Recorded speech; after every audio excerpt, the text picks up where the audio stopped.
সৈয়দ শামসুল হকের উপন্যাসিকা রক্তগোলাপ এর দ্বিতীয় ও শেষ পর্ব পড়ছি ফয়জুন নাহার রুমা। ওস্তাদের নিষেধ আছে, বাহাদুর হও তো নিজের দুখানা হাত দিয়ে খেল দেখাও। মেসমেরিজম তো ছোট জাতের কারবার, বাপ বেটিতে তাই দেখেই চিত্তির। কথা বলার ধরন দেখে হি হি করে হেসে উঠল চম্পা। বুঝল খুব হিংসে হয়েছে জহিরের। একটা কিছু যে তাকে কাবু করতে পেরেছে এইটে মনে করে চম্পার ভেতরটা খুশিতে লাফিয়ে উঠল। তাকে খানিকটা খোঁচাতে, খানিকটা মজা করতে হাত বাড়িয়ে বলল, বুঝলাম, একটা সিগারেট দেখি এবার। গড়গড় করতে করতে জহির সিগারেট বার করে দিল। এরকম আকস্মিক মোড় নেবে কথা তা সে ভাবতে পারেনি। কেমন আমতা আমতা করতে লাগলো। নিজের উপরেই রাগ হলো ভীষণ।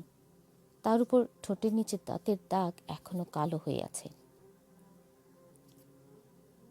আগুন নেভাতে গিয়ে চম্পাকে বুকের মধ্যে জড়িয়ে ধরল সে আচমকা। চম্পা নিচু গলায় গর্জন করে উঠল, ছাড়ো! কিন্তু ছাড়ল না জহির। তারা দাঁড়িয়েছিল স্টেজের পেছনে ঝোলানো কালো পর্দার নিচে। সেখানে অন্ধকারে তুম করে একটা শব্দ হলো শুধু, কাঠের পাটাতনের উপর ভারী দুটো শরীর পড়ে যাওয়া শব্দ। জহির তাকে বুকে চেপে ধরে গড়াতে গড়াতে কালো পর্দার ধুলো ভর্তি ভ্যাপসা গন্ধ ভাজে নিচে সে দিয়ে গেল। চম্পার মনে হচ্ছিল পাঁজর কখনো যেন গুড়িয়ে যাবে। ছাড়ো, ছাড়ো বলছি! চুপ! তার মুখ চেপে ধরল জহির। তারপর একটা মাত্র অস্বস্তিকর মুহূর্ত। চম্পার সমস্ত শরীর যেন অবশ আর অচেনা হয়ে গেল সেই মুহূর্তে। সারা শহর আজ বিকেলের হঠাৎ বৃষ্টিতে যেমন হয়ে গিয়েছিল, অবিকল তেমনি। একবার শুধু জহির দাঁতের দাঁত চেপে উচ্চারণ করল, দেখ কাকে বলে মেসমেরিজম। চম্পা, তুই আমার বউ হবি?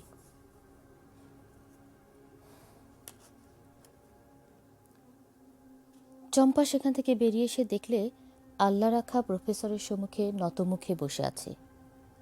ব্যান্ড পার্টির চার মূর্তি রান্না করতে লেগে গেছে, আর ছোট সাকরেদ সামাদ বসে বসে জিনিসের লিস্টি মেলাচ্ছে। প্রতি শোয়ের পর ওর হচ্ছে এই কাজ। তার কাছে গিয়ে বসল চম্পা, বলল, দে আমাকে, আমি দেখছি। সামাদ অবাক হয়ে তার মুখের দিকে তাকালো। তারপর হঠাৎ জিজ্ঞেস করল, শুনলাম ওই লোকটাকে দলে নেওয়া হলো? কে? ওই যে গোলাপ। ওস্তাদ বলতেই রাজি হয়ে গেল। দল ভাঙাতে এসেছে কিনা বুঝতে পারলাম না। কেন? ফট করে রাজি হয়ে গেল কিনা? অনেকে ওরকম খেলা শিখে নিয়ে শেষে 12টা বাজায়, নিজে দল করে। কাজটা কোথায় ভালো করলেন না ওস্তাদ। কিন্তু চম্পা একটু অবাক হলো না আল্লাহ রাখাকে তার বাবা দলে নিয়েছেন শুনে। সে যে দল একদিন ভাঙতে পারে সে সম্ভাবনাও তাকে বিচলিত করতে পারল না। সামাদ এসব বলে কয়ে চম্পার একটু ঘনিষ্ঠ হতে চাইছে, নিজেকে সৌভাগ্যবান মনে করছে, দলের একজন বলে দুর্ভাবনার দাবি দেখাচ্ছে, সেটাও চোখে পড়ল না চম্পার। সে বসে বসে জিনিসের লিস্টি মেলাতে লাগলো। চম্পার মন ছিল না এখানে কিংবা কোনোখানে। নিজে সে জানতেও পারল না। একটা বিরাট হাই তুলল চম্পা। আল্লাহ রেখা খেলো তন্ত অল্প। প্রফেসর খেতে খেতে নিজে তাকে তুলে দিচ্ছিলেন, কিন্তু সে ফিরিয়ে দিল। ব্যান্ড পার্টির চার মূর্তি অবাক হলো। একটা মানুষ এত কম খেয়ে বেঁচে থাকতে পারে কি করে? এ যে একেবারে পাখির আধার। তা হোক, বাঁচলে পেট পুড়ে খেতে পারবে খাড়া নাক, বোচা নাক, ফটকা আর চাল কুমড়ো। সবার পরে ওরা খেতে বসবে। শোবার কিছু সঙ্গে নেই। প্রফেসর তাকে কালো আলখাল্লাটা বিছোতে দিলেন আর একটা বালিশ। চম্পার বদ অভ্যেস, দুটো বালিশ না হলে ঘুমোতে পারে না। তার একটা। এক ঘরে থাকতো সামাদ আর জহির। সামাদকে ব্যান্ড পার্টির সঙ্গে শুতে বলে আল্লাহ রাখাকে তার জায়গায় যেতে বললেন প্রফেসর।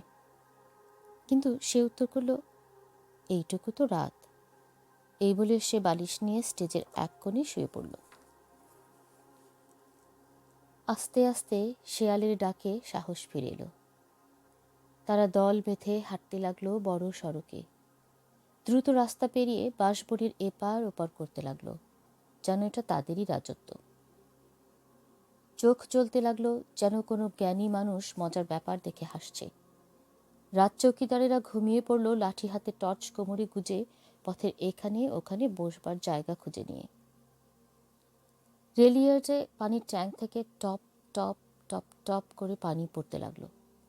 একটা রাস্তা, তার এ মাথায় ঘুম আর ও মাথায় জাগরণ।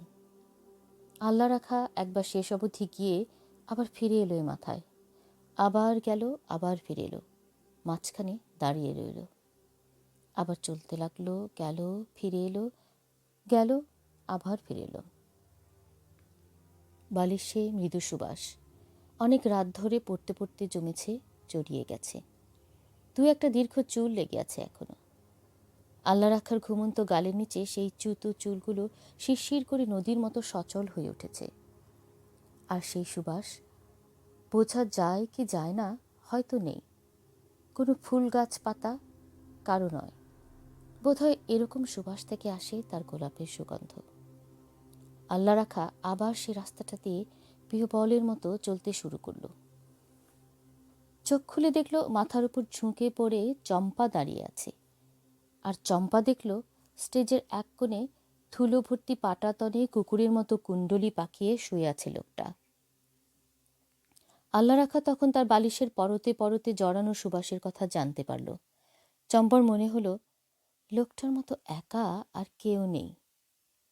এ একাকিত্ব এত নিবিড়, যেন একটা জামা যা গায়ে দিয়ে শুয়ে আছে সে।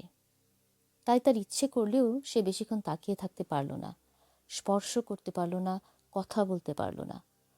চম্পার মনে হলো তার ঘুমের ভেতর থেকে তাকে ডেকে এনেছিল লোকটা। এখন কাজ হয়ে গেছে, এখন সে যেতে পারে। সে চলে গেল। তখন আল্লাহ রাখা হাঁটতে হাঁটতে সেই রাস্তা শেষ মাথায় ঘুমের কাছে গিয়ে দাঁড়িয়ে রইল। সারা রাতে আর একবারও ফিরে এলো না। কুড়িগ্রামে একদিনের বদলে আরও 3 দিন শো করতে হলো প্রফেসর নাজিম পাশাকে। এখন তার শো এর সব সেরা ও শেষ আইটেম রক্তগোলাপ। ডাকবাংলোর রাস্তায় যেতে পরে ছবি ঘর, সেটা প্রায় বন্ধ হবার জোগাড় হলো। সবাই টাউন হলে আসছে ম্যাজিক দেখতে। রাতারাতি গজিয়ে গেছে চা পান বিড়ির দোকান। লোক আসছে বন্যার মতো। নাগেশ্বরী, ভোগডাঙ্গা, পলাশবাড়ি, কালীগঞ্জ, কাঁঠালবাড়ি, রাজারহাট, সিন্দুরমতি, কোনো গ্রামের আর কেউ বাকি রইল না। লালমনিরহাটে বায়না হয়েছিল, কাজেই অনিচ্ছা সত্ত্বেও 3 দিনের দিন রওনা হতে হলো প্রফেসরকে। তা পরপর বায়না রয়েছে রংপুর, নীলফামারী, বামনডাঙ্গা, গাইবান্ধা, বগুড়া, শেরপুর হয়ে পাবনা, উল্লাপাড়া আর সিরাজগঞ্জে। এর মধ্যে চম্পার জেদে নাম পাল্টাতে হয়েছে আল্লাহ রাখাকে। সেই বৃষ্টি বিকেলের পরদিনই নাম শুনে হিহি করে হেসেছিল চম্পা। নতুন নাম দিতে গিয়ে হিমশিম খেয়ে গেল সে। অবশেষে প্রফেসরই বাঁচালেন। দুপুরে খেয়ে দিয়ে ঘুমোচ্ছিলেন, হঠাৎ জেগে উঠে হাঁক ডাক শুরু করে দিলেন, চম্পা চম্পা, হয়ে গেছে। চম্পা দৌড়ে এসে শুধল, কি বাবা, কি হয়ে গেছে? প্রফেসর বললেন, নাম। ঘুমিয়ে আছি, স্বপ্ন দেখলাম যেন একটা ভারী সুন্দর জায়গায় চলে গিয়েছি, বুঝলি। লোকে বলল এটা বেহেশত, জান্নাত। হঠাৎ দেখলাম একটা বাগান, হাজার হাজার গোলাপ, হাসছে, ঝলমল করছে, লাল রংটার ভেতর থেকে আলো বেরোচ্ছে যেন, আর কস্তুরীর মতো ঘ্রাণ। চম্পা, এরকম অবাককাণ্ড জীবনে দেখিনি। যখন তুই মায়ের পেটে, তখন তোর মা এরকম স্বপ্ন দেখেছিল।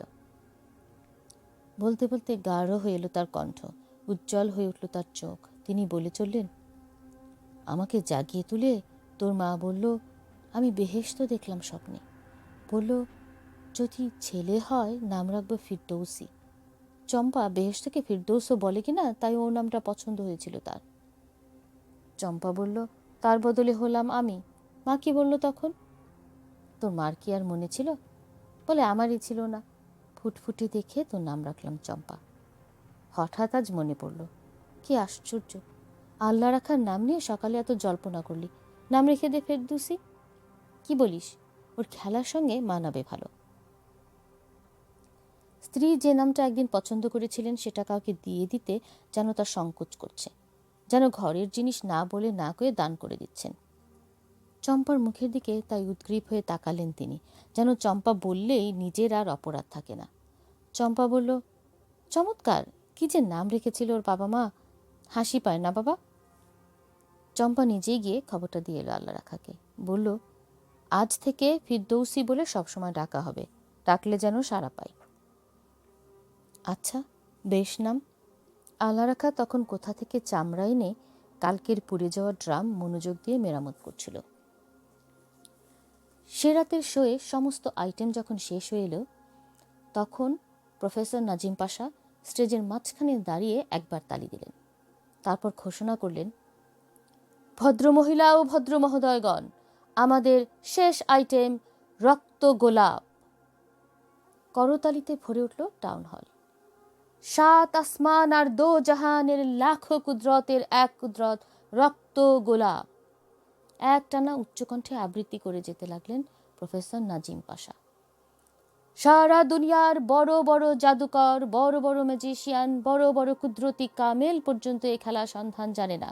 শত শত বৎসরে একজন, মাত্র একজনকে একই অদ্ভুত মায়াশক্তি দেওয়া হয়। ভদ্রমহিলা ও ভদ্র মহোদয়গণ, পৃথিবীর অষ্টম আশ্চর্য রক্ত গোলাপ। বাগান লাগে না, গাছ হয়, পানি লাগে না, বড় হয়। দুনিয়ায় 7 ভেজালে বাঁধা চোখ দিয়ে সে ফুল দেখা যায় না। সেই ফুল, সেই রক্ত গোলাপ দেখাবেন আজ আমার প্রিয় সাকরেদ ফিরদৌসি। ব্যান্ড পার্টি প্রবল বিক্রমে শুরু করলো বাজনা। শ্বাসরুদ্ধ করে বসে রইল দর্শক। প্রফেসর বাজনা তালে তালে বলে চললেন, ফিরদৌসি, বাড়ি নিয়ে যাবেন, খুশবুতে ভরে উঠবে ঘর। বিলাত থেকে লোক এসেছিল, আমেরিকা লক্ষ লক্ষ টাকা দিতে চেয়েছিল, জাপান হাওয়ায় জাহাজ পাঠিয়েছিল, তবু আমার সাকরেদ ফিরদৌসি তার দেশ ছেড়ে যায় নাই। বন্ধুগণ, টাকা দিয়ে কেনা যায় না, সাধনা করে পাওয়া যায় না। 7 আসমান আর দো জাহানের লাখো কুদরতের এক কুদরত রক্ত গোলাপ। স্টেজে এসে তখন দাঁড়ালো ফিরদৌসি। নীরবে নত হয়ে সালাম করল। পর মুহূর্তে তার হাত দুটি রূপান্তরিত হলো বিদ্যুতে। ঝড়ের মতো উৎক্ষিপ্ত হতে লাগলো গোলাপ, বৃষ্টির মতো পড়তে লাগলো গোলাপ, ঝর্ণার মতো নাচতে লাগলো অসংখ্য গোলাপ। করতালিতে মুখর হয়ে উঠল হল। কুড়িগ্রাম থেকে ডেরা তুলবার আগে প্রফেসর আবার তার প্ল্যাকার্ড আঁকিয়ে নিয়েছেন ওখানকার একমাত্র সাইনবোর্ড লিখে জীবন রায়কে দিয়ে। এবারে প্ল্যাকার্ড আরও বড় করা হয়েছে। তার মাথায় এবার আঁকা হয়েছে ফিরদৌসি আর রক্তগোলাপের চিত্র। পয়সা নামমাত্র নিয়েছেন জীবনবাবু। পরিবার নিয়ে সামনের সারিতে বসে সেকেন্ড অফিসার, সার্কেল অফিসারদের সঙ্গে শো দেখতে পেয়েছেন ফ্রি পাসে, তাতেই খুশি। ফিরদৌসি তাকে একটা বড় গোলাপ দিয়েছিল স্টেজ থেকে নেমে এসে। সেইটা দোকানে রেখেছেন তারপিনের খালি শিশিতে পানি ভরে জিইয়ে। রাস্তার লোক ধরে ধরে গল্প করলেন কদিন। বুঝলে হে, সবাইকে ছুঁড়ে ছুঁড়ে দিচ্ছিল। আমাকে দেখে একেবারে নেমে এসে, দেখছি তো কত বড়, এত বড় আর কেউ পায়নি। লোকেরা তাজ্জব হয়ে দেখে আর মাথা নাড়ে। কেউ কেউ হাত দিয়ে ছুঁয়ে দেখে, বলে, একেবারে সত্যি গোলাপ হে, সেইটাই আশ্চর্য, রোজ রোজ এত গোলাপ আসে কোত্থেকে? উত্তর দিতে পারে না কেউ। নানা রকম গুজব, এক একজনে এক এক কথা বলে, কিন্তু কারো কথাই কাজের মনে হয় না। সবাই চোখ চাওয়াচাই করে। সত্যি তো, এত গোলাপ আসে কোথা থেকে? যতই বলুন প্রফেসর নাজিম পাশা, বাগান লাগে গাছ হয় না, বাগান লাগে না গাছ হয়, লোকেরা মনে মনে কল্পনা করতে থাকে মাইল 2 মাইল জুড়ে এক বিরাট বাগানের। দলের কাছেও এ এক বিরাট রহস্য। ফিরদৌসির গুণটা কোথায়? প্রথম কদিন কেউ তাকে জিজ্ঞেস করতে সাহস পায় না। সাহস ঠিক নয়, সুযোগ হয় না। বলতে গেলে কারোর সঙ্গে কথাই বলে না ফিরদৌসি। কখন বসে একটুখানি খেয়ে নেয়। সারাদিন একটা পাতা কি কাঠি কি ফড়িং যা পায় তুলে ঘন্টার পর ঘন্টা দেখতে থাকে, যেন এই প্রথম দেখছে। শোয়ের সময় আরেক কাণ্ড। পোশাক পরবার পর হাত পা কাঁপতে থাকে, ভীষণ ভয় করতে থাকে, তার ঠোঁট শুকিয়ে যায়। তারপর খেলা দেখিয়ে মরা একটা মানুষের মতো গা হাত পা ছেড়ে শুয়ে থাকে, সংকুচিতভাবে চোরের মতো বারান্দায় কি স্টেজের এক কোণায় বিছানা পেতে। একটু ভালো ঘর বিছানা খাওয়া দিতে গেলে বা কেউ কথা বললে বিব্রত হয়ে পড়ে, বোকার মতো ফ্যাল ফ্যাল করে তাকিয়ে থাকে। এ মানুষকে জিজ্ঞেস করাও ঝকমারি। কদিন সবাই চোরা নজরে রাখে ওকে, যদি রক্তগোলাপের হদিস পাওয়া যায়। তাতেও কোনো লাভ হয় না। এক মুহূর্তের জন্যও কোথাও যায় না ফিরদৌসী, চোখের আড়াল হয় না। সামাদ একদিন সারা রাত জেগে পাহারা দিয়েছে, না, ঘুম থেকে একবারও কোথাও উঠে যায়নি ফিরদৌসী। জহির, যে জহির প্রথম দিন মেসমেরিজম বলে তুচ্ছ করেছিল, ভাবনায় পড়েছিল সেও। আসলে সেও বুঝতে পেরেছে এ মেসমেরিজমের কর্ম নয়। তাহলে গুণটা কোথায় ফিরদৌসীর? কদিন পরে দলে যখন একটু পুরনো হলো সে, তখন খুচরো জিজ্ঞাসাবাদ শুরু হলো। কখনো সামাদ, কখনো ব্যান্ড পার্টির চারমূর্তি, কখনো জহির। দলের পসার বেড়ে গেছে ফিরদৌসী যোগ দেবার পর। রোজ নতুন বায়না আসছে, জহিরের এটা সহ্য হয় না। ফিরদৌসীর দিকে তার তাচ্ছিল্য তাই দিনে দিনে বাড়ছিল, আর মনে মনে ভাবছিল কোনটা জেনে নিতে পারলে ঘাড় ধরে নামিয়ে দেওয়া যেত রাস্তায়। জহির একে ওকে লাগায়, তাদের প্রশ্ন শুনে ফিরদৌসী ম্লান হাসে, বিব্রত হয়ে এদিক ওদিক তাকায়, যেন এদের ভাষাটাই সে বুঝতে পারছে না। চম্পার জন্য মনটা তার কৃতজ্ঞ হয়ে থাকে, কারণ চম্পা তাকে জিজ্ঞেস করে না, তার গোলাপ দেখে অবাক হয় না। ফিরদৌসী যেন বুঝতেই পারে না তার গোলাপ দেখে এত অবাক হবার কি আছে। এদিকে আরেক ব্যাপারে শান্তিটুকু বলতে নেই জহিরের। সেদিন সে রাতের পর চম্পা তাকে আর 10 হাতের মধ্যে আসতে দেয় না। হাসতে গেলে মুখ আঁধার করে ফেলে, কথা বললে উত্তর দেয় না। চম্পাকে আর একা পাওয়া যায় না। রক্তে যে আগুন ধরেছে সে রাতে, থেকে থেকে তার জহিরকে এমন করে পোড়ায় যে মাথার মধ্যে সব গুলিয়ে যায়। তখন মোদক দু চার দলা মুখে না দিলে শরীরটাতে আর ঝিম আসে না। কেন যেন তার সব রাগ গিয়ে আরো বেশি করে পড়ে ফিরদৌসীর উপর। একদিন প্রফেসরকে বলেই ফেলল জহির, ওস্তাদ, আমরা না হয় ফেলনা চালা, আপনাকে তো সে গোলাপের গুণ বলতে পারে, আমরা না হয় দেমাক সইলাম, আপনাকে যে বেটা অপমান করছে এটা আমাদের সহ্য হয় না। সাচ্চা সাগরেদ হয়, বলুক সব খুলে আপনাকে। প্রফেসর তাকে শান্ত করলেন বুঝিয়ে, নিজেও ভাবলেন সত্যি আমাকে অন্তত ফিরদৌসীর বলা উচিত। পুরনো সাগরের জহির, তার দিকে টান আছে বলেই না যে কথা তিনি খেয়াল করেনি সেটা মনে করিয়ে দিয়ে গেল। তখন শো হচ্ছিল নীলফামারীতে। এক রাতে শো শেষে ফিরদৌসীকে নিজের ঘরে ডেকে এনে দৌড় বন্ধ করে তিনি জিজ্ঞেস করলেন, তোমার গুণটা আজ আমাকে বলো, আর কিছু না। ফিরদৌসী অবাক হয়ে চোখ তুলল, যেন এতদিন ধরে ফিসফাস চলছে তার বিরুদ্ধে, এইটি সে আজ হঠাৎ বুঝতে পেরেছে। ফিরদৌসী, কি বলো? চুপ করে রইল সে। তখন প্রফেসর তার কাঁধে হাত রেখে অভয় দিলেন, এখানে কেউ নেই, কেউ জানবে না। আমি কসম করছি ফিরদৌসী, কাউকে বলবো না তোমার গুণ, বলো। অনেকক্ষণ অপেক্ষা করলেন প্রফেসর, তবু কোনো জবাব নেই। তখন অন্য পথ ধরলেন, দেখো ফিরদৌসী, আমাকে তুমি ওস্তাদ মানো? জি। দলে নেবার সময় তোমাকে হাতে ধরে সাকরেত করেছিলাম? জি। ওস্তাদকে না বলা, তার কথার অবাধ্য হওয়া ভালো? চৌকির উপর বসে বসে ঘামতে লাগলো ফিরদৌসী। বিছানার উপর প্রফেসরের জাদুর লাঠিটা পড়েছিল, খামোকা সেটা নাড়তে লাগলো। মনোযোগ দিয়ে দেখতে লাগলো তার গায়ে নানা রঙের আংটিগুলো। বুক ফেটে যেতে লাগলো ফিরদৌসী, কিন্তু কথা বলতে পারল না। তখন প্রফেসর নিরাশ হয়ে তার শেষ অস্ত্র ছাড়লেন, বলেন, আমার শোয়ের সব খেলার গুণ আমার জানা, এ না হলে দল চলে না। জহির, সামাদ, চম্পা, এরা সবাই আমার হাতে গড়া আর্টিস্ট, সবাই আমাকে জানাতে বাধ্য। তোমার বেলায় এতদিন জানতে চাইনি, ভেবেছিলাম নিজেই বলবে। আমার জীবন বাঁচিয়েছিলে একদিন, এতদিন হয়ে গেল, এখনো যদি না বলো আর চলে না। দলের সবাইকে আমি বলবো কি? উৎকর্ণ হয়ে প্রফেসর জিজ্ঞেস করলেন, কি কি বললে? একটা উত্তর দিয়েছিল ফিরদৌসী, আবার সে বলল তেমনই অস্ফুট স্বরে, তাহলে আমি বরং চলেই যাই। স্তম্ভিত হয়ে গেলেন প্রফেসর, বলে কি চলে যাবে? আর একটা কথা বলতে পারলেন না তিনি। মনে হলো ডান হাতখানাকে কেটে নিয়ে গেল। চোখের সম্মুখে লাফিয়ে জীবন্ত হয়ে উঠল আবার সেই ছবি। হলে দর্শক নেই, দুবেলা শুধু খিচুড়ি, পোশাকে তালির পর তালি পড়ছে, ট্রেনের টিকেটের পয়সা নেই। ফিরদৌসী আসবার পর গত 2 মাসে পসার এত বেড়েছে, পয়সার ঝনঝন এত দীর্ঘ হয়ে উঠেছে যে সে কখনো চলে যাবে, যেতে পারে, এটা তিনি ভুলে গিয়েছিলেন। স্বপ্ন দেখছিলেন পশ্চিম পাকিস্তান যাবেন, ইরান তুরান যাবেন, বিলাত আমেরিকায় শো করবেন, পাল্লা দেবেন পিসি সরকারের সঙ্গে।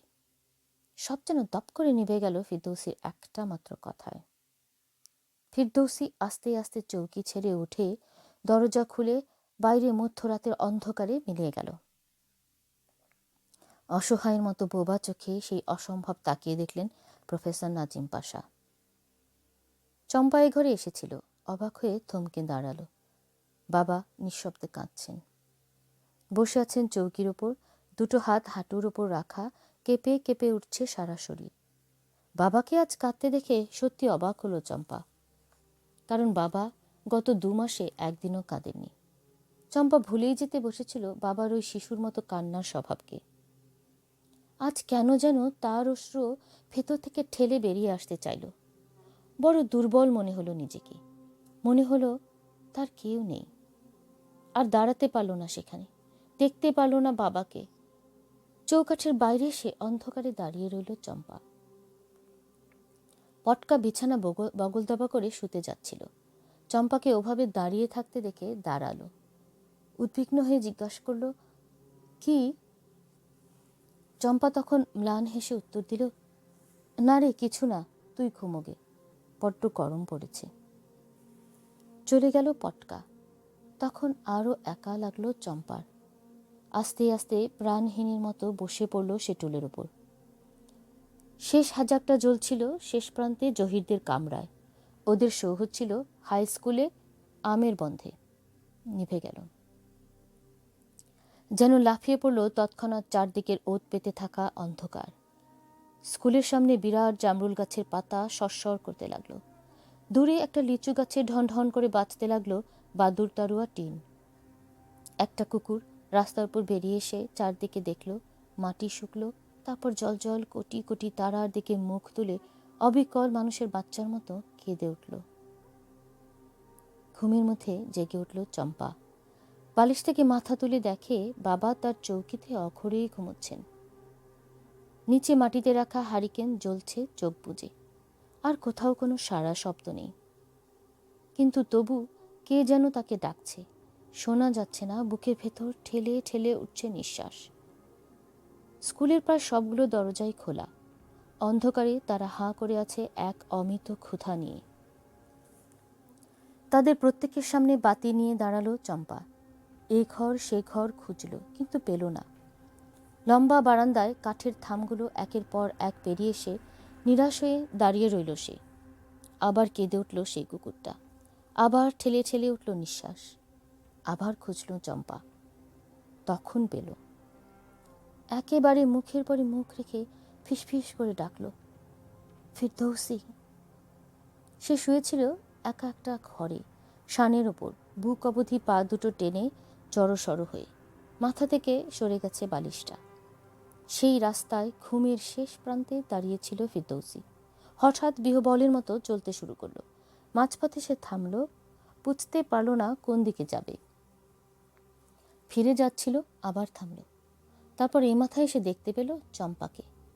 চম্পার নত মুখে এক গুচ্ছ চুল। বলল, চম্পা, আমি যাব না, আমি যাব না। তার কপালে হাত রাখল চম্পা।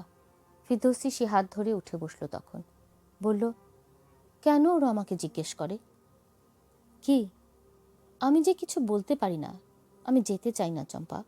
বলতে বলতে সে হাত রাখল চম্পার চুলে। সেখান থেকে বেরুলো গোলাপ। স্বপ্নের মতো হাসল চম্পা। এক হাতে সেটাকে সে ধরে রইল দুজনের মাঝখানে। চম্পা বলল, চলো আমরা চলে যাই। যাবে? কোথায়? চোখে চোখে তাকিয়ে রইল দুজন। নাগরদোলার মতো তাদের চোখ থেকে চোখে উঠতে পড়তে লাগলো আনন্দ, বিষাদ, বাস্তব, বিভ্রম। ফিরদৌসি তাকে বুকের মধ্যে নিয়ে চুলের মধ্যে ঠোঁট রেখে বলতে লাগলো, প্রথম যেদিন এলাম তোমার কপালে এসে পড়েছিল চাঁদের মতো কয়েকটা চুল। তোমার মনে নেই চম্পা? আমার তখন মনে হলো আমি পারি। তোমার চুলের ভেতর থেকে আমি প্রথম গোলাপটা পেয়েছিলাম না? রাস্তার ওপর থেকে কুকুরটা তখন বনের দিকে চলে গেল। পাতার মধ্যে হঠাৎ স্তব্ধ হয়ে রইল রাত্রির বাতাস, যেন সেও উৎকর্ণ হয়েছে শুনবে বলে। আমার মনের মধ্যে কে যেন বলে, ওই তো গোলাপ, ঠিক যেমন তোমাকে দেখছি চম্পা, আমি স্পষ্ট দেখতে পাই, রং গন্ধ সব। আমি হাত দিই, হাতের দিকে তাকিয়ে দেখি গোলাপ। তখন আমি চারদিকে গোলাপ দেখতে পাই।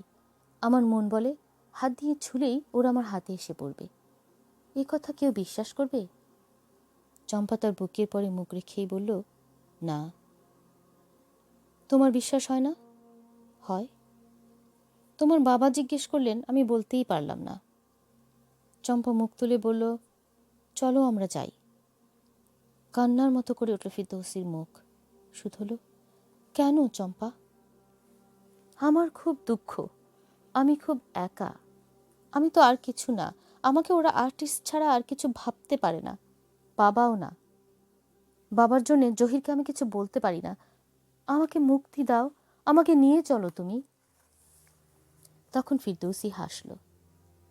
ছি, দুঃখ থেকে পালায় না চম্পা, দুঃখ থেকে আনন্দ আনতে হয়। অবাক হয়ে তাকিয়ে থাকে চম্পা। আনমনে বাতিটা নিয়ে বড় করে ছোট করে ব্যাকুল দু চোখ মেলে ফিরদৌসী বলে, আমার গোলাপ চম্পা, আমি তো জানি নেই, তবু ভেতর থেকে যখন খুব বিশ্বাস হয় আছে, তখন হাত দিলেই পাই। পালাবে কেন? দুঃখের দিকে তাকিয়ে দেখো, ওই তো, কই দুঃখ? ওই তো, হাত দিয়ে ছুঁয়ে দেখো চম্পা, ওই তো তোমার সব আনন্দ ফুলের মতো হাসছে। ছি, পালাবে কেন? চম্পাকে আবার বুকের মধ্যে টেনে নিল ফিরদৌসী। তখন চম্পার মনে হলো তার আর কোনো দুঃখ নেই, তার যাযাবর জীবনে একাকিত্ব নেই, বাবার পেশায় আত্মদানেও বেদনা বা জ্বালা নেই। জহিরের লোভাতুর হৃদয়টাও যেন তাকে আর স্পর্শ করতে পারছে না। বেঁচে থাকার প্রবল তাগিদে যেই পরিবেশের মধ্যে দাঁড়িয়ে আছে চম্পা, বেঁচে থাকার জন্য যত মৃত্যুকে তার স্বীকার করে নিতে হয়েছে, সব এই মুহূর্তে ঝলমল করে উঠল এক অখণ্ড গৌরবে, অহংকারে। ফিরদৌসী বলল, কেউ বিশ্বাস করবে না চম্পা। চম্পা বলল, হ্যাঁ, কেউ বিশ্বাস করবে না। সেই রাস্তায় ফিরদৌসী দেখতে পেল চম্পা তার পাশাপাশি এসে দাঁড়িয়েছে। সে তার হাত নিজের মুঠোর মধ্যে নিয়ে হাঁটতে শুরু করলো।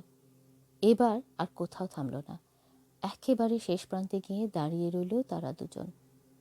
বাতাস আবার সরসর করতে লাগলো জামরুলের পাতায়, বাদুর তারুয়া টিন আবার সারা ঢন ঢন করতে লাগলো। বনের মধ্যে পাতায় ছাওয়া নিবিড় একটা বিছানায় ঘুমিয়ে থাকলো সেই কুকুরটা।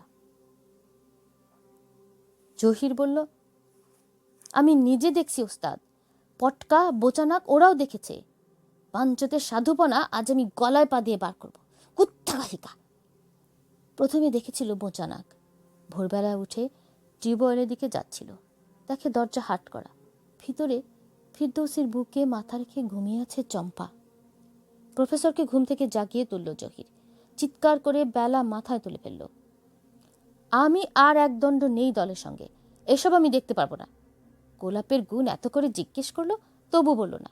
কত বড় ওস্তাদ, এখন আবার ছিছি কেলেঙ্কারি। এই আমি চললাম, দেখি কে আমাকে রাখে। ওস্তাদ তো বুড়ো হয়ে চোখের মাথা খেয়েছে, আমি না থাকলে কবে ছত্রখান হয়ে যেত। তাকে আর কিছুতেই থামানো গেল না। প্রফেসর প্রথমে বিহ্বল, পরে ভীত, শেষে ক্রুদ্ধ হয়ে উঠলেন। গত রাত্রে ফিরদৌসীর ব্যবহারে এমনিতেই মর্মাহত হয়েছিলেন, আজ এ কথা শুনে আগুন জ্বলে উঠল শরীরে। তার উপরে বারান্দা থেকে জহিরের ক্রমাগত দল ছেড়ে যাওয়ার হুমকি শুনে পায়ের নিচে এক ফোঁটা মাটি পেলেন না তিনি। ওদিকে এত চিৎকারের উৎপত্তি, দুজন জেগে গেছে। তারা দুজন দুজনের দিকে তাকালো। সেই দৃষ্টিতে বিনিময় হলো আমরণ বিশ্বাসের একক্ষণ বিদ্যুৎ। চম্পা বেরিয়ে এসে বারান্দা ঘুরে ঘরের মধ্যে প্রফেসর আর বাইরে জহির ও ব্যান্ড পার্টির চার মূর্তির সম্মুখ দিয়ে মাথা উঁচু করে স্মিত মুখে চলে গেল যে ঘরে উনুন করা হয়েছিল। সেখানে সে ছাই তুলে দাঁত মাজতে লাগলো টুলের ওপর নির্বিকার বসে বসে পা দুলিয়ে। পটকা এলো, তার পায়ে পা দিয়ে খোঁচা মেরে বলল, কচ্ছপের মতো আর হাঁটতে হবে না, চা কর শিগগির, খিদে মাথা ঘুরছে। পটকা যেন সে কথা শুনেইনি, চোয়াল ঝুলিয়ে হা করে তাকিয়ে রইল তার দিকে। তখন চম্পা তার কান ধরে উনুনের কাছে দাঁড় করিয়ে দিল। হি করে হাসতে হাসতে বলল, কান তো নয়, দুটো আমের আটি। কি শক্ত রে বাবা। ফিরদৌসী এসে দেখল পায়রার খোপে পায়রাগুলো ডানা ঝটপট করছে আর তারের জালে ঠোঁট ঘষছে, যেন কেটে ফেলবে। সে চোখ গোল করে বলল, দাঁড়া দাঁড়া। তারপর একটা একটা করে তাদের বার করতে লাগলো আর আঙ্গুল দিয়ে পালকে চিরুনি করতে করতে আদর করল। নকল স্বরে বাকবাকুম ডাকলো, গালে গলায় চেপে ধরতে লাগলো, চোখ বন্ধ করে ঘষতে লাগলো। সে রাতে চম্পাকে জোর করে অঙ্কশয়নী করার পর থেকে মনের মধ্যে একটা গ্লানি ছিল জহিরের, যেটা কিছুতেই যাচ্ছিল না। চেঁচামেচি করতে গিয়ে সে আবিষ্কার করলো গ্লানিটা যেন আর নেই। তখন আরও চিৎকার করতে লাগলো সে, যেদি একটা খোকার মতো এক কথাকে বারবার বলতে লাগলো। শেষে তেড়ে গেল ফিরদৌসীকে আজ একচোট শিক্ষা দেবে বলে। আজ একটা সুযোগ, আজকের আগুনেই তাকে জঞ্জাল পুড়িয়ে পথ পরিষ্কার করতে হবে। রোষটা নিভে যেতে দিলে চলবে না। ওরে বদমাস, পায়রা আদর করা হচ্ছে। ফিরদৌসীকে দেখতে পেয়ে তিরবির করে উঠল জহির। তার পেছনে এসেছেন প্রফেসর নিঃশব্দে। জহির বলল, কথার জবাব নেই কেন? ফিরদৌসী বড় বড় চোখ মেলে তাকালো, বলল, আমাকে কিছু বলছিলে? বলে সে আবার পায়রা দিকে মনোযোগ দিল। চিৎকার করে উঠল জহির, তোমার আস্পর্দা আমি দেখছি। আমার বউয়ের উপর মেসমেরিজম, তার জাত নষ্ট করা। তোমার বউ? অবাক হলো ফিরদৌসী। হঠাৎ থতমত খেয়ে গেল জহির। তারপরে সে স্বমূর্তিতে ফিরে গেল। ওই একই কথা, বউ না হোক, চম্পার সাথে আমার বিয়ে হবে। আমি তো চম্পাকে বললাম পালাতে নেই, তোমাকে বলেনি? এবার জহিরের অবাক হবার পালা। প্রফেসরের বিস্ময়ে বলে উঠলেন, কে পালাতে চায়? তেমনি শান্ত কণ্ঠে পায়রা আদর করতে করতে ফিরদৌসী জবাব দিল, কেন চম্পা? বোকা মেয়ে, ওকে বললাম। জহির প্রফেসরকে বলল, ওস্তাদ, চম্পাকে নিয়ে পালাবার মতলব বাড়ছে। এখন ধরা পড়ে মিউ মিউ করছে মেনি বেড়ালের মতো। বটে, পালাতে হলে জানটা রেখে পালাবি হারামজাদা। বলি এক ঝটকায় ফিরদৌসীকে টেনে পায়ের উপর দাঁড় করিয়ে দিল জহির। এই আকস্মিকতায় হঠাৎ ফিরদৌসীর হাত থেকে পায়রাটা ছাড়া পেয়ে গেল। বিষম ভয় পেয়ে সেটা একটা প্রবল শক্তিতে ঝাঁপিয়ে পড়ল জহিরের মুখে। মুখটাকে একটা কার্নিশ কি গাছের ডাল মনে করে সেখানে বসবার জন্য দু পায়ের তীক্ষ্ণ নখর মেলে আঁচড়াতে লাগলো। মুহূর্তে সুতোর মতো অসংখ্য রক্তাক্ত রেখা ফুটে উঠল জহিরের মুখে। বিকট আর্তনাদ করে উঠল সে। দুহাতে মুখ ঢাকবার ব্যর্থ চেষ্টা করতে লাগলো। আর বোকার মতো দাঁড়িয়ে প্রফেসর আরে এ কি করতে লাগলেন। তখন ফিরদৌসী খপ করে পায়রাটাকে ধরে হাতের এক লম্বা দুলুনি দিয়ে উড়িয়ে দিল জানালা দিয়ে। তার চিৎকারে ছুটে এলো সবাই। ব্যান্ড পার্টির চার মূর্তি রক্ত দেখে খুন খুন বলে লাফাতে লাগলো। সামাদ এসে চেপে ধরল জহিরের হাত। জহির হাঁপাচ্ছিল, তখনও মুখ ঢাকছিল, যদিও পায়রাটা ছিল না। প্রফেসর তাকে ধরে চেঁচিয়ে উঠলেন, চুপ চুপ। তার সবচেয়ে বড় ভয় বাইরে কেউ শুনতে পেলে দলের সুনাম নিয়ে টানাটানি পড়ে যাবে। সবার শেষে এসে দাঁড়ালো চম্পা। চম্পা যেন তার বাবাকে আজ আর চিনতে পারল না। রুষ্ট স্বরের সম্রাটের মতো তার কণ্ঠে আদেশ, এই ওকে ঘরে নিয়ে ওষুধ দাও গে। চম্পা, তুমি যাও, আমার হাত বাক্সে ওষুধ আছে। সামাদ, বাইরে দাঁড়িয়ে দেখো, বাজে লোক ভিড় করতে দিও না। আস্তে আস্তে শূন্য হয়ে গেল ঘর। কেবল প্রফেসর আর ফিরদৌসী মুখোমুখি। একটা দীর্ঘ মুহূর্ত অতিবাহিত হয়ে গেল, যেন এই নিস্তব্ধতা আর কোনো দিন ভাঙবে না। হঠাৎ ফেটে পড়লেন প্রফেসর নাজিম পাশা, বেরিয়ে বেরিয়ে যাও আমার সামনে থেকে। চঞ্চল হয়ে উঠল ফিরদৌসী, আমি ঢের সহ্য করেছি। কাল রাত্রিরে আমার কথার জবাব না দিয়ে গট গট করে বেরিয়ে গেলে। এখন বুঝতে পারছি সাহসটা কোথায়। করো তো বাবু মেসমেরিজম, তাই বলে আমার মেয়ের উপরেও? তবে জেনে রাখো, মেসমেরিজম আমিও জানি। আমিও পারি তোমাকে এক পায়ের উপর সারা জীবন দাঁড় করিয়ে রাখতে। বোবা বানিয়ে রাখতে পারি, কুজো বানিয়ে রাখতে পারি, রাস্তার কুকুর করে রাখতে পারি। আমার মেয়েকে নিয়ে পালানোর মতলব? আমার খেয়ে আমারই শত্রুতা। ইতর বদমাস, বেরিয়ে যাও। একটা কথার জবাব দিল না, প্রতিবাদ করল না ফিরদৌসী। প্রফেসরকে সে ভক্তি করত। প্রথম দিন থেকে সবাই তাকে দূরের আর অবহেলার মনে করেছে, একমাত্র প্রফেসর করেননি। তখনই যেন সে কেনা হয়ে গিয়েছিল তার। সে কথা আজও ভোলেনি ফিরদৌসী। চোখ ফেটে পানি আসতে চাইল। মনে হলো তার বাবা মরে গেলেন এইমাত্র। সবচেয়ে বড় হয়ে বাজল মেসমেরিজমের অভিযোগ। জহির বলেছে কিছু মনে হয়নি। প্রফেসর বললেন, আত্মধিক্কারে ভরে উঠল তার মন। মাথা নিচু করে সে বেরিয়ে গেল। ফিরে এসে প্রফেসর যখন দেখলেন চম্পা ওষুধ বের করেননি, আর সামলাতে পারলেন না নিজেকে।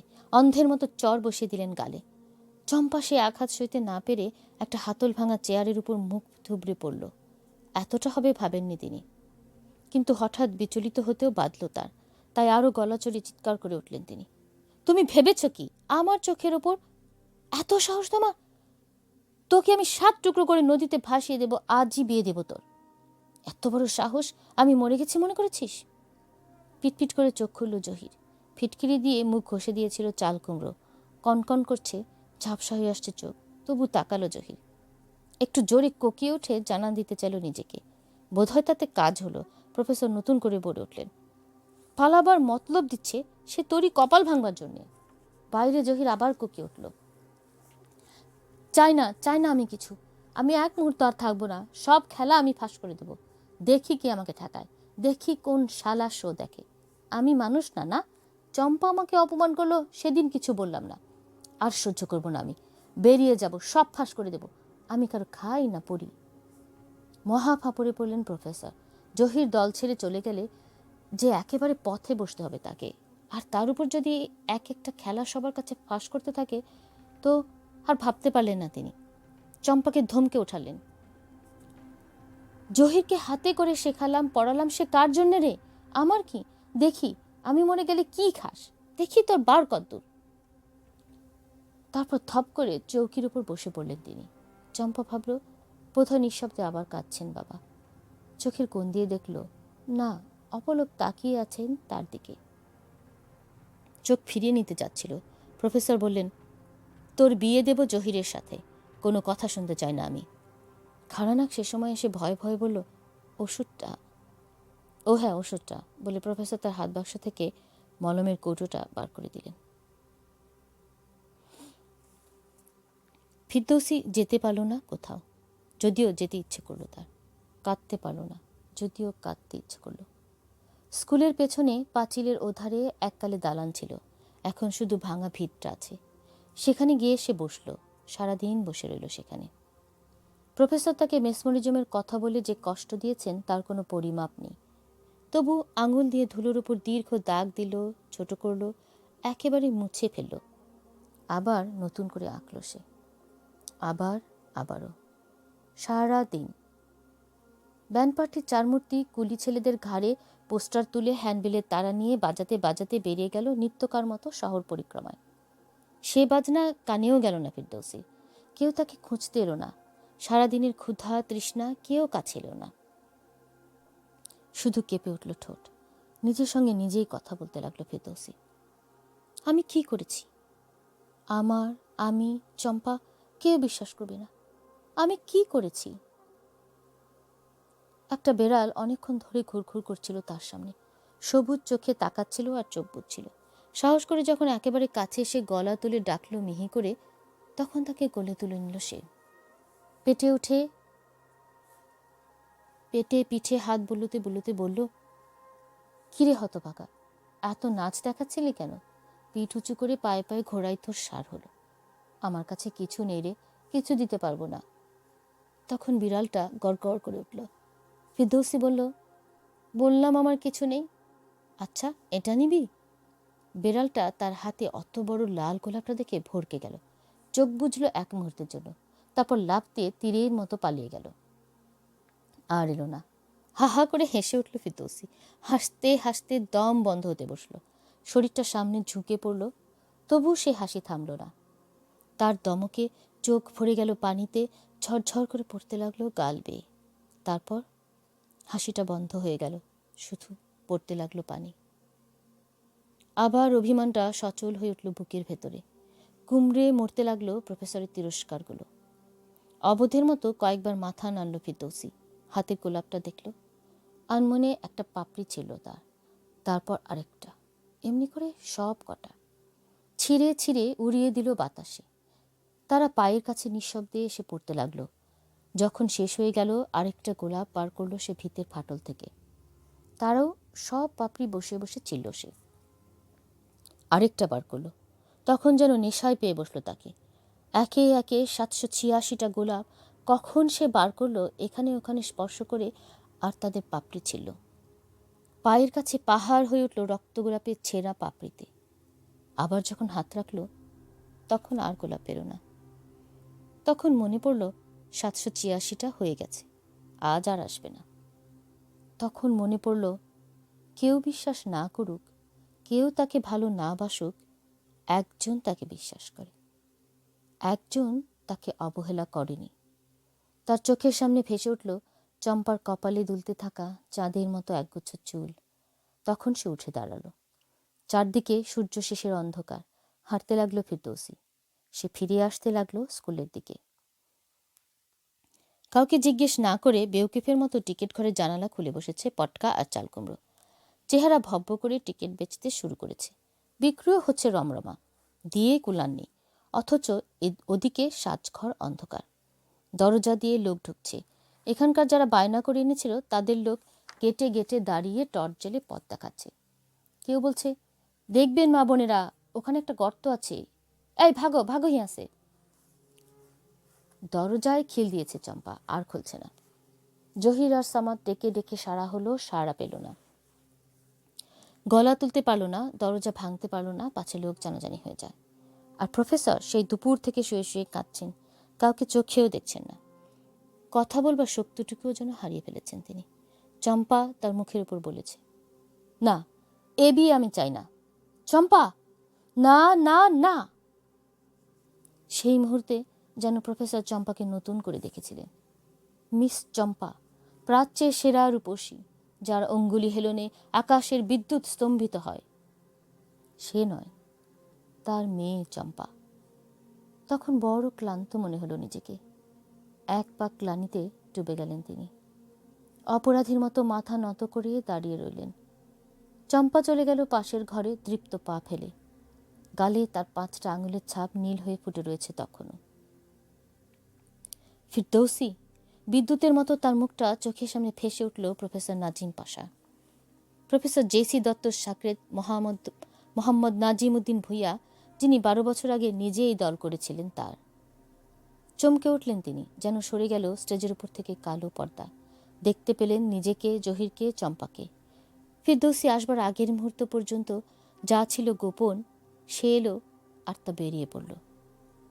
এক অপরিসীম ক্ষুধা, গ্লানি আর করুণার চিত্র। অন্ধকারে নৃত্যপর কঙ্কাল আর উড়ন্ত রৌপ্য মুদ্রা। সে এক নির্মম আগন্তুক, ফিরদৌসী। হাতে তার রক্তগোলাপ। বালিশে মাথা রেখে নিঃশব্দে কাঁদতে লাগলেন প্রফেসর। যোগ্য মনে হলো না নিজেকে যে চম্পাকে ডাকবেন। সাহস হলো না জহিরকে সামনা করবেন। ভয় হলো খুঁজতে গিয়ে ফিরদৌসীকে যদি আর না পাওয়া যায়। প্রফেসরকে ডাকতে যাচ্ছিল জহির। এমন সময় যারা বায়না করে এনেছিল তাদের একজনের সে পাকড়াও করলো তাকে। কি আপনাদের দেরি কিসের? 7টা কখন বাজে? পাবলিক আর বসে থাকতে চাইছে না।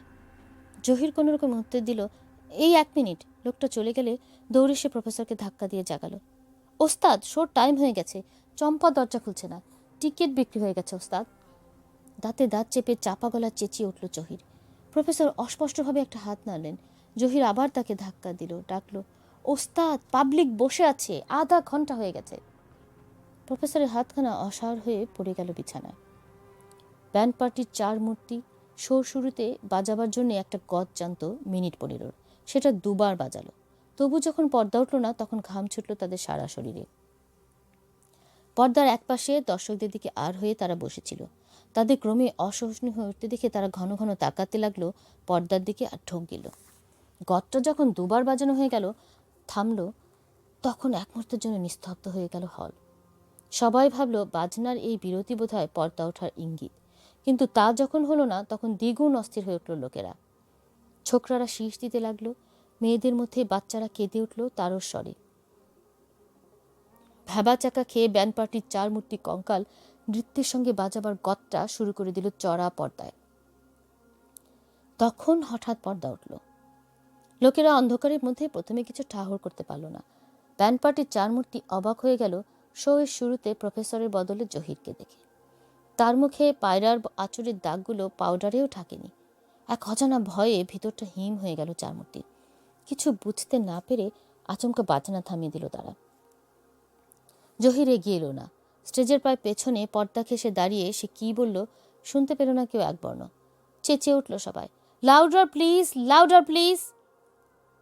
সেই সঙ্গে একটা তীক্ষ্ণ শীষও শোনা গেল। দুপা এগিয়ে এলো জহির। ভদ্রমহিলা ও ভদ্র মহোদয়গণ, আমরা অত্যন্ত দুঃখের সঙ্গে ঘোষণা করছি যে আপনাদের প্রিয় আর্টিস্ট মিস চম্পা হঠাৎ অসুস্থ হয়ে পড়ায় আজ শো দেখানো সম্ভব হবে না। ভদ্রমহিলা ও ভদ্র মহোদয়গণ, দরম করে এক পাটে জুতো এসে পড়ল স্টেজের উপর। যেন কিছুই হয়নি, জহির আবার শুরু করলো গলা চড়িয়ে, ভদ্রমহিলা। এবার সাইকেলের আধখানা টায়ার আর ইটের আস্ত এক থান এসে পড়ল স্টেজে। এ এক অদ্ভুত জনতা। এরা কথা বলে না, এরা হাতের কাছে যা পায় ছড়ে শীষ দেয়, বাচ্চারা কাঁদে। এরই মধ্যে মেয়েদের অভিভাবকেরা মেয়ে সামলাবার জন্য চারদিকে উঠবস করাতে শুরু করেছেন। কেউ কেউ বেরিয়ে আসছেন। গোলাপের গন্ধ পেল চম্পা। চঞ্চল হয়ে অন্ধকার ঘরে সে উঠে বসল। কোথায় সে? ঠিক সেই সুগন্ধ সারা ঘর মমা করছে। উঠে দাঁড়ালো চম্পা। সারাদিনের অনাহার পাক দিয়ে উঠল পেটের ভেতরে। মাথাটা বালিশে রেখে শুয়ে পড়তে হলো। তখন আর কোনো বোধশক্তিও রইল না। শুধু মনে হলো মাথার মধ্যে রামধনুর মতো একটা রঙিন জাতা ঘুরছে। স্টেজে দাঁড়িয়ে জহির আরেকবার চিৎকার করে বোঝাতে যাবে এমন সময় দেখল পাশে ফিরদৌস এসে দাঁড়িয়েছে। পরনে তার শোয়ের পোশাক, চুল আঁচড়ানো, জলজল করছে মুখ। আচমকা স্বস্তির নিঃশ্বাস পড়ল জহিরের। খপ করে ফিরদৌসের হাত ধরে সে দ্রুত স্খলিত কণ্ঠে বলল, গোলাপের খেলাটা শুরু করো, এরা মানছে না। হলের ভেতরে আরও কয়েকখানা ইট এসে গিয়েছিল। যারা এনেছিল নিঃশব্দে পায়ের কাছে লুকিয়ে ফেলল। কয়েকজন আঙুল তুলে বলাবলি করতে লাগলো ফিসফিস করে, ওই যে ওই লোকটা, ওই যে পরে এলো বাম দিকে। একটা বাচ্চা তখনও কাঁদছিল, সেও থেমে গেল। মার দুধ আবার মিঠে মনে হলো তার। তাকে কোনো কথা বলতে না দেখে জহির চাপা গলা হিসহিস করে উঠল, ফিরদৌসি, যাও সামনে যাও, হাঁ করে থেকো না। বলতে বলতে সে ঠেলে দিল তাকে সামনে। লোকেরা তখন নড়ে বসলো, কেউ কেউ হাততালি দিয়ে উঠল, বলল, আমাদের গোলাপ দেবে। এক মুহূর্তে ফিরদৌসির মনে পড়ল সব। কুড়িগ্রামে সেই বৃষ্টির সন্ধে, চম্পার সঙ্গে রাত, প্রফেসরের তিরস্কার। বাস্তব আর স্বপ্নের মধ্যে সে দেখতে পেল নিজেকে। তাকে বেছে নিতে হবে এখন, এই মুহূর্তে। হলের অন্ধকার ছাদে সে দেখতে পেল রক্তগোলাপের চিত্র। সারা শরীর থরথর করে কেঁপে উঠল তার। কেউ বিশ্বাস করবে না চম্পা, চম্পা, পালাতে নেই। ছি, আজকের 786টা গোলাপ সে নিঃশেষ করে ফেলেছে। তবু সে আবার একাগ্র করে আনলো তার সমস্ত বিক্ষিপ্ত মন। বিড়বিড় করে বলল, আছে, আছে, আসবে, আমি আনতে পারবো, আজ আরেকবার আমাকে দাও। দর্শকদের দিকে তাকালো সে পূর্ণ দু চোখ মেলে। অপলক তাকিয়ে আছে তারা। প্রত্যাশায় তাদের চোখ কমল হয়ে উঠেছে। নিস্তব্ধতার মধ্যে যেন শোনা যাচ্ছে হৃদস্পন্দন। আমি সবাইকে দেব, কেউ শূন্য হাতে ফিরে যাবে না। কেউ বিশ্বাস না করুক, আমার কি তাতে এসে যাবে। ওদের হাতে প্রত্যেকের বাড়ি নিয়ে যাওয়া গোলাপের সাথে আমি প্রত্যেকের বাড়ি যাই। দর্শকের উপর থেকে তার চোখ ফিরিয়ে আনলো সে। জহিরকে বলল, শো বন্ধ থাকবে না, রোজ যেমন যে আইটেম দিয়ে শুরু হয় তেমনই হবে। শান্ত স্তব্ধ প্রতীক্ষায় অধীর দর্শকদের সামনে এগিয়ে এলো ফিরদৌসি। মেঘের মতো সুদূর গম্ভীর কণ্ঠে সে ঘোষণা করল, আমার ভাই বোনেরা, হতাশ হবেন না। বহুদূর থেকে এসেছেন আপনারা আশা নিয়ে, শো হবে। করতালিতে ধ্বনিত হয়ে উঠল হল। অন্ধকার ঘরে স্বপ্নের মধ্যে প্রফেসর যেন শুনতে পাচ্ছেন দর্শকের করতালি, প্রতীক্ষা, আবার করতালি, ব্যান্ডের আওয়াজ। অবাক হয়ে গেলেন তিনি। শো হচ্ছে? ওই তো ওরা আনন্দে আবার করতালি দিয়ে উঠল। ওই তো। উঠে দাঁড়িয়ে চম্পার কামরা এলেন। অবাক হলেন দরজা বন্ধ দেখে। তাহলে চম্পা স্টেজে যায়নি। কিন্তু এইমাত্র তিনি যে শুনতে পেলেন সেই বাজনা, যে বাজনা বাজে চম্পা যখন বোর্ডে গিয়ে পিঠ ঠেকিয়ে দাঁড়ায় আর 30টা ছোড়া হাতে জহির একের পর এক ছুটতে থাকে। ওই তো সে বাজনা শুরু হলো। চম্পা, চম্পা, পাগলের মতো প্রফেসর স্টেজের দিকে ছুটলেন। কিন্তু প্রত্যেকটা দরজায় এত ভিড়, তিনি ঢুকতে পারলেন না। সবাই বিরক্ত হয়ে তাকে কনুই দিয়ে ঠেলে রাখল। কেউ ফিরেও তাকালো না তার দিকে, কেউ চিনতে পারল না। তখন পিছনের দরজা দিয়ে ঢুকবার চেষ্টা করলেন। সে দরজাও বন্ধ। দমাদম আঘাত করতে লাগলেন তিনি। কিন্তু শোনা গেল না। প্রবল বাজনার অতলে তলিয়ে গেল প্রফেসর নাজিম পাশার করাঘাত। আজ তিনি বাইরে, তাকে বাইরে থাকতে হচ্ছে। আজ আর তিনি ঢুকতে পারবেন না। কোনো দরজা খোলা নেই তার জন্য। বোর্ডে পিঠ ঠেকিয়ে ফিরদৌসী হাসল না তো যেন একখণ্ড স্মিত বিদ্যুৎ স্থির হয়ে রইল তার ঠোঁটে। আধখানা বৃত্ত আঁকলো ডান হাত দিয়ে জহির তার পেছনে। তারপর বৃত্তটাকে চোখের পলকে প্রসারিত করে দিল সম্মুখে সরল রেখায়। থরথর করে সারা হলে ফেটে পড়ল গোলাপের সুগন্ধ। এক পশলা গোলাপে ভরে গেল সামনে সারি।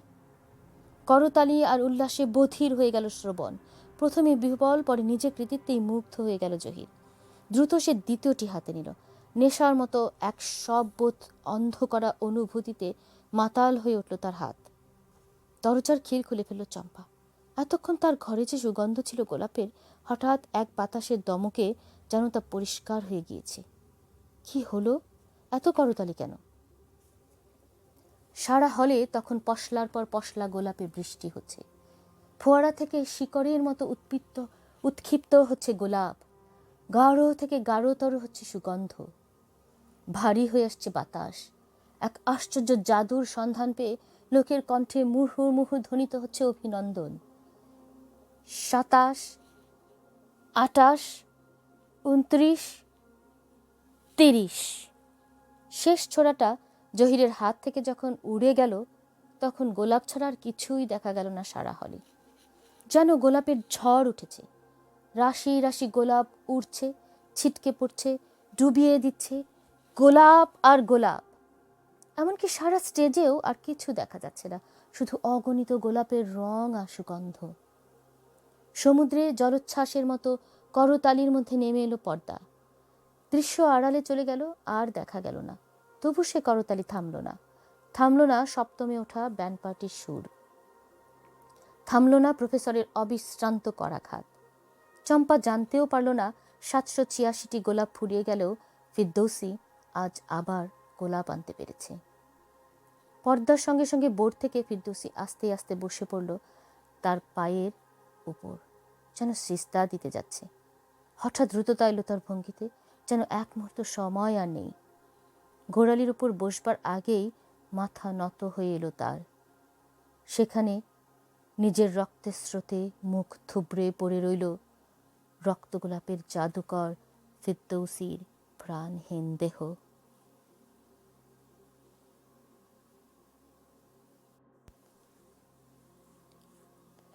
সৈয়দ শামসুল হকের উপন্যাসিকা রক্তগোলাপ এর দ্বিতীয় ও শেষ পর্ব